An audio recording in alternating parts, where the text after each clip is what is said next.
Okay. Hi, everyone. My name is Moise. I'm with the Asian American Liberation Network.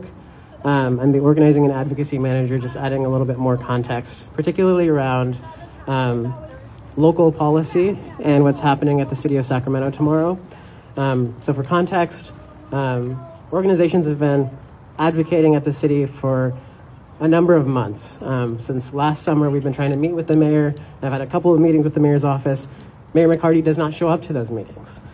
He does not care. He does not consider this a priority.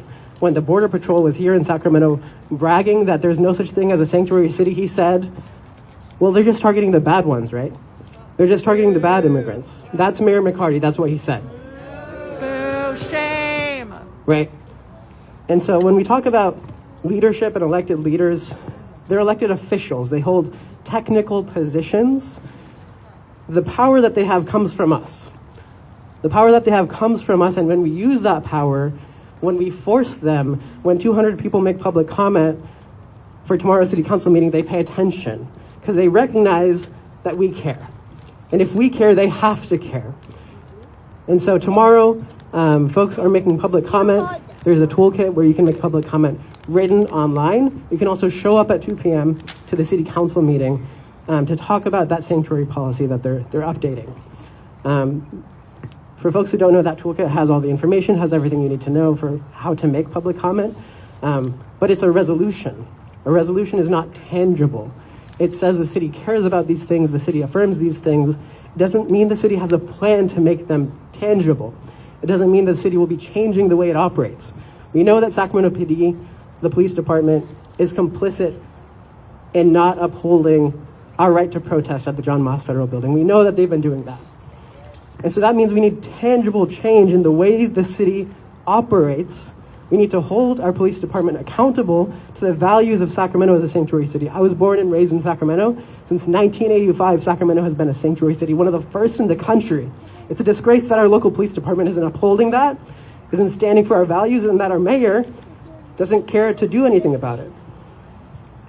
And so join us tomorrow at 2 p.m. at the Sacramento City Council meeting. But that's just one policy, right? There's more policies to be won and more of that to be done. But that, again, is still just deferring to the existing institutions. And so my job currently is organizing an advocacy manager. All of this that I've been talking about, that's advocacy.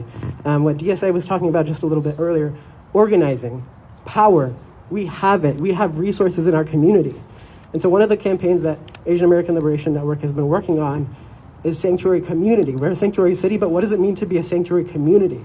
What if we went to all of our businesses in our community and informed people of the rights that we have to prevent ICE from entering our spaces? That's power that we tangibly have. Those resources, we can prevent them from entering our spaces if we talk to the people who run our small businesses, talk to our community members, talk to our faith leaders, so that every church is tangible sanctuary in Sacramento. ICE cannot enter any church, any private space if we don't let them. But people need to know that's power that we can build, that's tangible.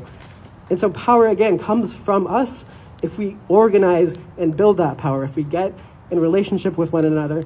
And again, that's organizing. That's something that that Sanctuary Community Campaign is one that we'll be announcing in the coming weeks. We've been working with NorCal Resist to make sure that we have a crisis management worksheet so that when we go to these businesses, we tell them, hey, don't let ICE in your door unless they're going to do what they're going to do. When that happens, are those spaces, do those people know the hotline, the rapid response hotline? Do we have that connectivity? Building these networks, building these connections is important because that's how we keep one another safe. Thank you all.